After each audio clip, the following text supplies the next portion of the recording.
Hello and welcome to your weekend mini nerve. I am your host, Maureen Callahan, and today it's Miss Americana Day, it's Labor Day weekend, and we will pay tribute to one Taylor Swift, whose engagement broke the internet and overshadowed, just completely obliterated Meghan Markle's Netflix drop. So for the first time ever, I can say I am Team Taylor. Yes. Taylor Swift got engaged, and I do think, it made headlines everywhere. Here's the New York Post. Here is a not at all staged photograph of the lovebirds. This looks like a bachelor photo, really. I think, listen, we're all thrilled when two people find each other and they begin planning their lives together.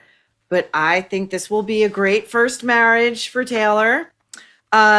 So we're going to talk about the making of a Taylor Swift, and to help us today, we have no shortage of very expensive cats lurking about.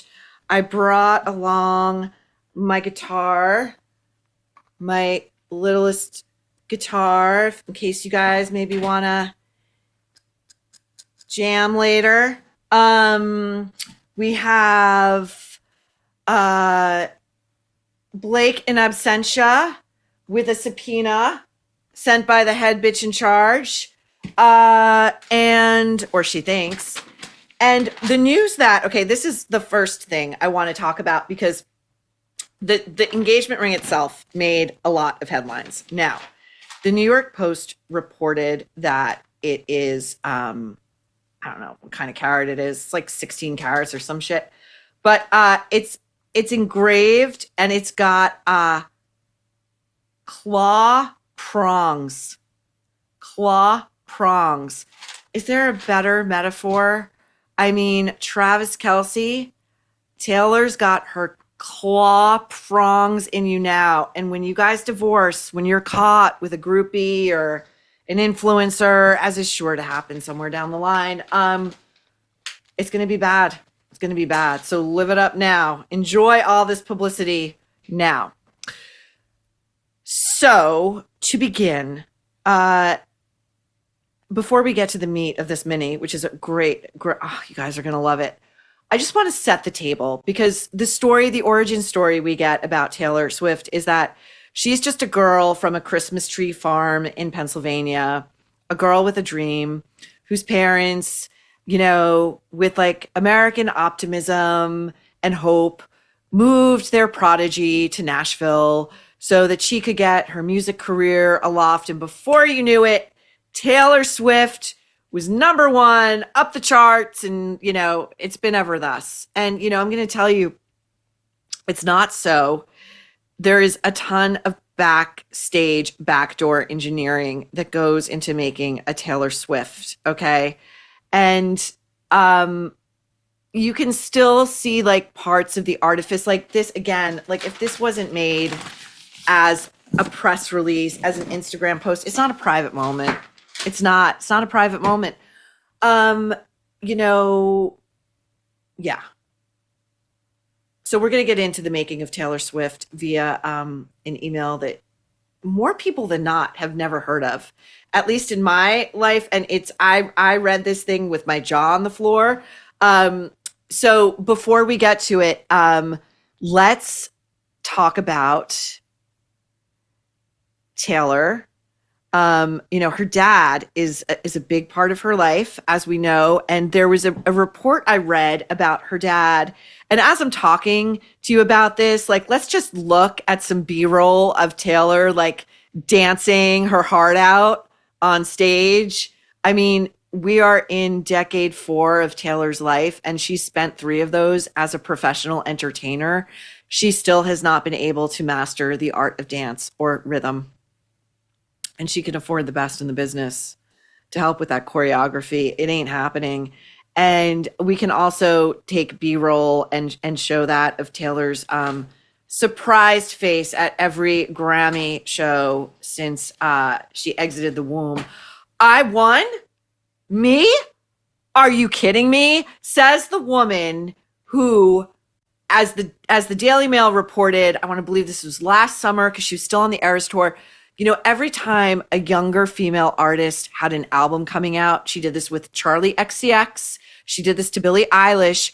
She would release yet another iteration of her album, like with like a different photo on it or one more track on it or a remix of a track on it. And she was doing it to make sure that none of these younger female artists or competitive female artists ever hit number one. Taylor had to dominate. It's not cool. It's not cool. And, you know, with Blake and Taylor, Blake is going to be mourning the loss. You know, she thought she was going to be maid of honor or matron of honor, I'm sure, if she's still married by the time Taylor and Travis tie the knot. But I'm sure she's mourning the loss of that publicity. And, you know, all of it is this is just sort of a pre-engagement / wedding onslaught release. Like, we're all just going to have a catharsis because we're all going to be inundated with the minutia of this. Like, it's Di and Charles, like it's William and Catherine. We're going to be inundated with everything about the wedding and the guest list and the shower and the this and the that and then the wedding itself and then the honeymoon. Like, we're in for it, people. Okay, we are in for it. And so our job at the Nerve is to do some real talk about fake people. Now, this email comes to us from a civil action filed. This was filed in 2008, and it was the plaintiff was one Daniel Dimtro, if I'm saying his name correctly, I believe I am, and the defendants were Taylor Swift, her father Scott Swift, and her mother Andrea Swift. They have since divorced. Now, this email, it's a 7-page email from one Scott Swift who made his name and money in finance.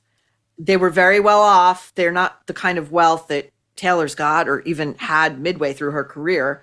It's a 7-page email to Dan, who, you know, was at one time in a management capacity with Taylor. And Scott is a trip. Like, Scott's a lot. Like, I think they're all a lot, like Scott Swift, Andrea Swift, and of course, Taylor Swift.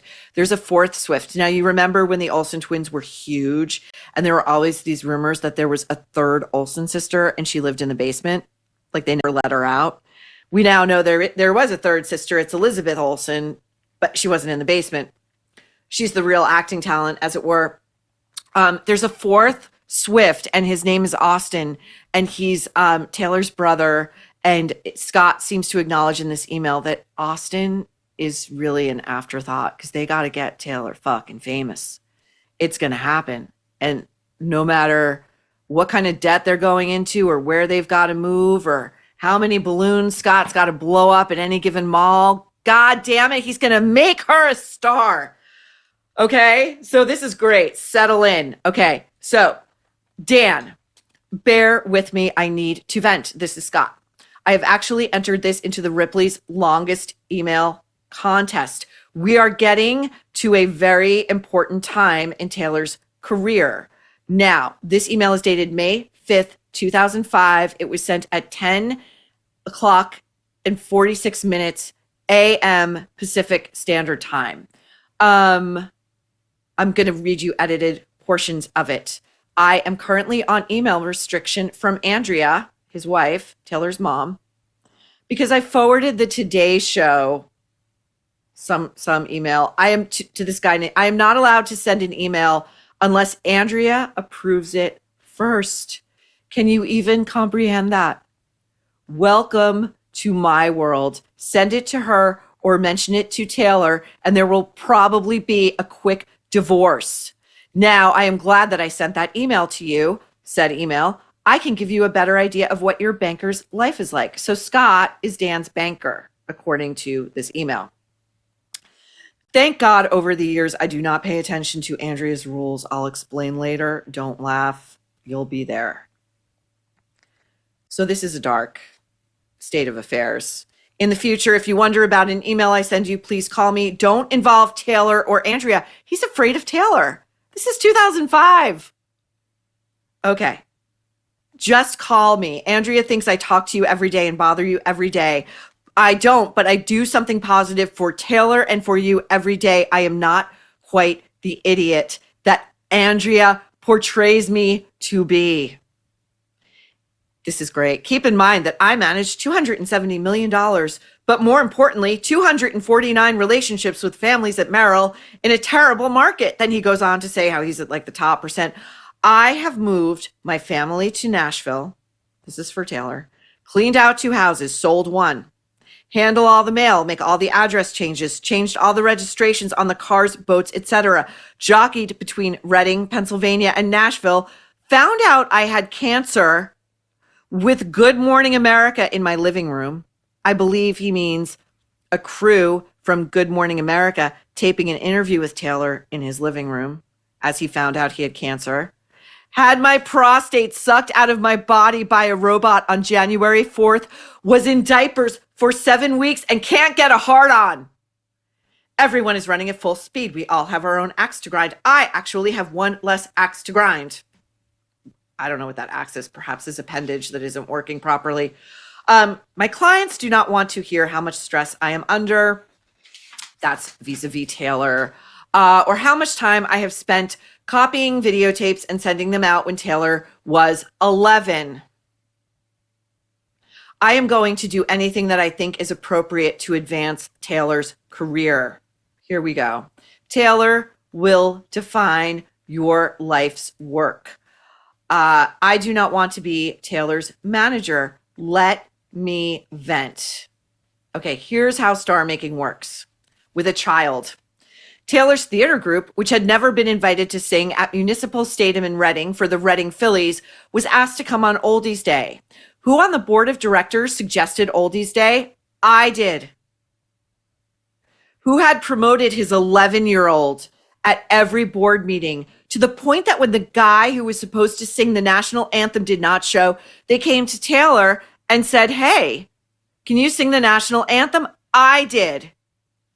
Which led to the Harlem Wizards national anthem because the person in charge of it was in the stands. Who videotaped it? I did. Who then made copies and used old contacts and sent it to the 76ers while being told he was silly? I did. Who bought tickets for all of Taylor's friends to go support her when she sang in front of 23,000 fans? I did.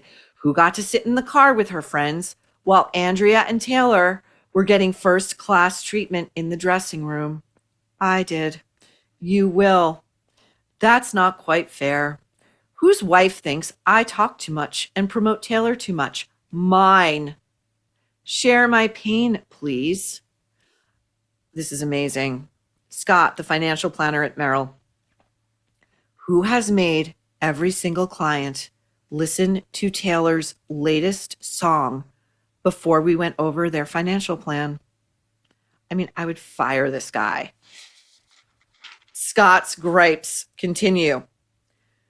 Who gets to go to New York, New England, and every cool appearance? Not Dad. Can't fix hair. Dad talks too much. Who pays for trips to New York? Dad. Who makes sure and takes days off to make sure that whether it was Radio Disney, Brit's camp, Britney Spears' camp, or any event that we had stuff to give away, CDs, Frisbees, headshots. Who even thought to put that stuff together? Who blew up 500 beach balls on the roof for Radio Disney? I'm hoping Scott Swift was not doing that manually because that would be painful. I'm hoping he had like an electric pump, but whatever. So Dad did that, blew up 500 beach balls on a day off on the roof of Radio Disney, probably in the hot weather. Who gets to babysit Austin when it seems Andrea says to Scott, we, meaning she and Taylor, are going to Britney's camp, but you and Austin can't come? Who at the last minute has to find some place to print CDs? You got it, Dad. Who funds the whole process but does not get to come to the dance? Dad. Dad can be a lonely place. Don't laugh. You are going to be there. Now he talks about inviting a professional contact out to the lake because these are Scott's machinations to lay the groundwork for favor trading vis-a-vis Scott's daughter, vis-a-vis Taylor. Okay, this is just one example. One example. So when you see all these photos of the Swifts together, and notice you never see her brother. Rarely will you see her brother. I hope her brother has a really good psychotherapist and a very rich life. I imagine Austin Swift as like the Randy Spelling of the Spelling family. You know, he tapped out of there with his tiny inheritance and moved up to the Pacific Northwest and married some nice girl and stays out of the spotlight. Okay. Here is Scott's explanation of his machinations. I invite Scott Sanford out to the lake. We do not talk about Taylor. That is deliberate, my aside. He sees our jet skis. He wants us to corral ducks for Nashville's duck drop. I agree to corral ducks if he lets Taylor be the talent at Riverfront Park for the duck drop. I heard and then have to pick up 15,000 little bastard rubber ducks to the point that my arms are falling off while my daughter is singing. Oh my God, this visual, this is so sad. I mean, like, it's not sad. It's just like, this is how desperate these people are, okay? This is how desperate for fame and money. That week, the band ran up a $3,000 bill for practice, but her performance was good for her and created some buzz. Big effort. Yeah, worth it? Who knows? Did I get to see Taylor's performance? Actually, no, because I was picking up 15,000 ducks out of the river, as stated, Scott. Not the brightest dad, but she did get a very high-profile gig. This email goes on and on and on. Okay, now, he then says, as a financial planner, is it fair to Austin that Taylor is taking her half of the estate now? Probably not. This must have been amazing for Austin. I'm sure he saw this online. I'm sure if I saw it, he saw it. Scott goes on. We're on page 6 of 7. Oh, Jesus. Okay. We are at a critical time. You know it. I know it. I know you have been busy. I do not need to get my information through Taylor, just his daughter, who, by the way, he says, you do a great job of contacting. That's a shiv. Or Andrea. 2 final points. When you talk deal points to Andrea, please understand that I generally do not get told the conversation, and she does not know who our mortgage is with, who does our insurance, who is our accountant, what is the balance in the checking account, or how much I made last year. I am not putting her down. Don't kid her, Scott. She would rather have molten lead poured on her forehead than talk about finances. I am the one that will get the blame if anything goes wrong. I have some thoughts. Oh, Taylor is the way you can get the yoke off your back about how good you are. Manage Taylor to greatness as a writer, parens, one strategy. As a singer, parens, another strategy. And as an eventual movie star, she has the talent. I mean, I think that those who sat through Cats would disagree. And people will know how good you are. When we talk on Friday, let's limit it to 10 to 15 minutes. I mean, why not? It's not like this guy isn't verbose and can't like get to the point in a quick, succinct, non-pitying manner, non-self-pitying, I should say. Okay. We need to prepare as a family, and maybe you have laid out a plan with Taylor and Andrea, but they have not communicated it with me. Do we take off as a family, or do we break up the family and Austin and I live here and Taylor and Andrea hit the road? What would be your best guess on what happens in the next 2 years? What kind of money are we going to sink in? I will talk tomorrow. Oh my God, this guy, he really earned his money. If I mention a Jim R investment, please don't discuss it with my daughter, who treated me like I was an idiot for trying to lock up a 32% return. Dan does not even know who Jim Reeves is. That's Taylor to Dad. Wait till you are Dad. Finally, if you want to get rid of me, please forward this to Andrea. I will then move out of the country because, like you, in 15 years, if not now, you will live in fear of your wife, followed by just exclamation point after exclamation, like just exclamation points. One very last thing. This is the last positive email I will ever send you. Now I have to get back to work so I can pay for some event that I won't get to go to. And if Taylor's wedding is going to be orchestrated anything akin to the way her early career was orchestrated. It's going to be a great fucking time. Trust. That's it for today's mini. Thank you. Thank you to all of the troublemakers for joining all of us here on our weekend group catharsis at the Mini Nerve. We will stay on top of this breaking story involving Taylor and Travis. And we will see you all right back here on Wednesday for a full episode of The Nerve, where you will never guess what we're about to say next. Honeylove is an independent female-founded brand. All Honeylove products are intelligently designed by women who actually wear them, including founder Betsy, who is highly involved in the development of each product. Honeylove bras are supportive and wire-free, thanks to bonding technology that lifts without underwire. Yes, underwire is painful no matter how they brand it. It sucks. You deserve a bra that is lightweight and comfortable without sacrificing support. Honeylove shapewear is designed to move with you, and it uses targeted compression to enhance your curves instead of squeeze them. In short, Honeylove, their designs are meant to work with your body, not against it. So treat yourself to the most advanced bras and shapewear on the market. Save 20% off Honeylove at honeylove.com/nerve. Use our exclusive link to get 20% off honeylove.com/nerve to find your perfect fit. After you purchase, they will ask you where you heard about them. Please support our show and tell them we sent you troublemakers. Experience the new standard in bras and shapewear with Honeylove.